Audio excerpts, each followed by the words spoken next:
Brothers and sisters, I'd like to run a little series of consecutive talks with the overarching theme of the spiritual combat, about the life of self-denial so that we could inherit the blessings of God more deeply into our lives.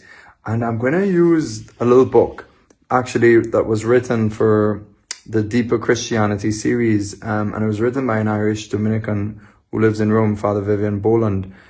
I came across it a while ago, and I thought this could be a good little guide for all of us to explore this theme of spiritual warfare, fighting the good fight. And so I'll use this book. It's a little book, and I'll add in my own sort of elaborations on what Father Boland says. But first of all, you know, there was a famous book called The Spiritual Combat by Lorenzo Scupoli, who was an Italian priest around the middle of the 16th century. And this book had a huge impact on spirituality in Europe at the time. Already 12 months after it being printed, St. Francis de Sales, who was a young student in Padua in Italy, received a copy of this book. And from it, he said that he gained his spiritual director, that this book, The Spiritual Combat, was his spiritual director. Joining the famous Imitation of Christ written by the German monk Thomas à Kempis, this book was, you could say, part of the treasury of classical Catholic spirituality. It informed John Henry Newman during the time of his conversion. It really helped him. It also formed the spiritual life of the young John the 23rd when he was a seminarian in Bergamo in Italy, and it was formative for his whole spiritual life. In the last while, it may not be as popular because of maybe the language in the book about, of the themes of self-denial, of doing violence even to oneself. But what the writer would mean is that, really subduing kind of disordered passions by treating the body roughly by fasts and penances, etc. And so sometimes this language could put off our modern sensibilities because we live in such a comfort-driven culture that, this kind of language or this kind of part of Catholic spirituality is not so much popular. So the idea is to recast the deep truths of a book like this, The Spiritual Combat, and to look at this theme of spiritual warfare in a way that is life-giving for us, and that extrapolates the heart of the Christian call of Jesus to pick up our cross and to follow him.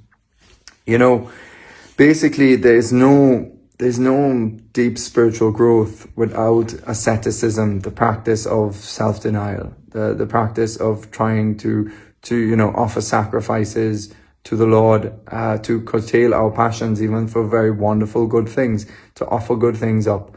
There is no real growth in the spiritual life unless we enter into this fight and this battle, and that there's a readiness and an eagerness to struggle with oneself.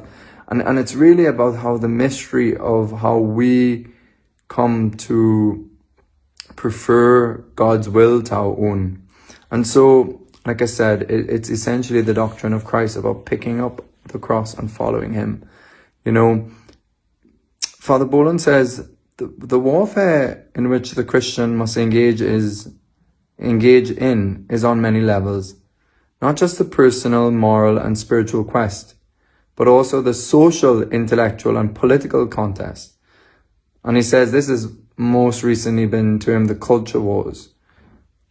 It is worth noting that when we use correctly the Arabic word jihad, which has a similar range of meanings as Christians give to the spiritual warfare, we can see that jihad essentially means a struggle with God, a struggle of surrendering to God's will and to allowing God to really reign in our hearts.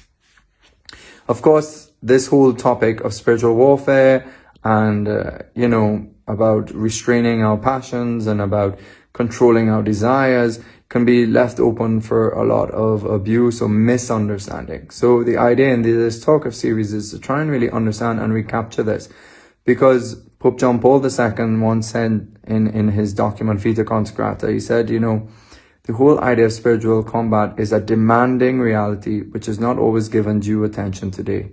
And yet the scriptures are full of descriptions of, for example, St. Paul, he talks about life being a struggle, Christian life being a struggle, of it being like a fight and a athletic contest, or uses, I believe is the Greek word, the agonia, it's this race for completion.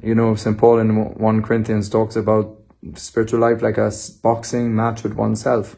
And then we see the themes throughout the scriptures of light and darkness, the struggle between life and death, truth and falsehood. And so brothers and sisters, the idea is really to really unpack this struggle, this battle, and to understand it more deeply. And we'll be doing this over the next few talks, where we, please God, will have a greater sense of the duty we have to fight the good fight.